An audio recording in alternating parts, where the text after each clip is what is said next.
नमस्कार. आर न्यूजच्या शुक्रवार दिनांक 24 जानेवारीच्या बातमीपत्रात आपले मनपूर्वक स्वागत. या बातमीपत्राचे प्रायोजक आहेत महालक्ष्मी TMT बार्स. नाते अविरत जुळते आणि प्रत्येकाच्या मनातील चव जपणारे महालक्ष्मी सुरेश मसाले.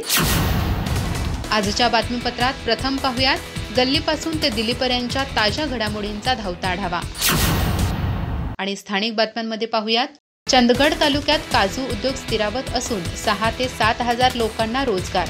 जागतिक स्पर्धेत टिकण्यासाठी उद्योजकांना आधुनिक तंत्रज्ञानाची गरज. शिनोळी येथे 25 व 26 जानेवारी रोजी आधुनिक काजू प्रक्रिया मशीनचे भव्य प्रदर्शन. चालू गळीत हंगामात दौलत अथर्व साखर कारखान्याने 2,58,000 मेट्रिक टन ऊसाचे गाळप केले पूर्ण. ऊस उत्पादक शेतकऱ्यांच्या बँक खात्यात ऊस बिलाचेही झाले वितरण. कारखान्याच्या उत्तम नियोजनामुळे गळीत हंगाम सुरळीत. मानसिंग खोराटे. KSA गडिंग्लज ग्रामीण लीगसाठी यंदा 5 संघाचा सहभाग.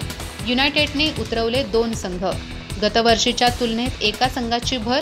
फुटबॉल प्रेमींमध्ये उत्सुकता.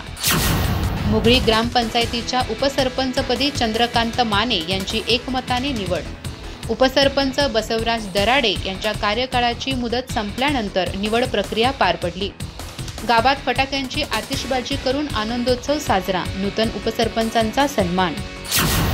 4 राज्यांचा संचार करून मुगळी येथे पोहोचली दिव्य ज्योती यात्रा. श्री सिद्धारूढ मठात प्रवचन आणि महाप्रसादाने भक्तिमय वातावरण. आत्यानंद महास्वामीजींसह मान्यवर संतांचे प्रवचन. भाविकांचा उत्स्फूर्त सहभाग. सुभाषचंद्र बोस यांचे कार्य अजरामर. विद्यार्थ्यांनी त्यांचा आदर्श घ्यावा. प्राचार्य डॉक्टर SD गोरन. इतिहास विभागाच्या वतीने जयंतीनिमित्त विशेष कार्यक्रमाचे आयोजन. तेजज्ञान फाउंडेशनच्या संस्थापक सरश्री यांच्या मार्गदर्शनाचा सुवर्णयोग. मूड मास्टर बनविण्यासाठी तेजगुरू सरश्री यांचे विशेष प्रवचन 26 जानेवारीला पुण्यात. जास्तीत जास्त लोकांनी लाभ घ्यावा. तेजज्ञान फाउंडेशनचे आवाहन.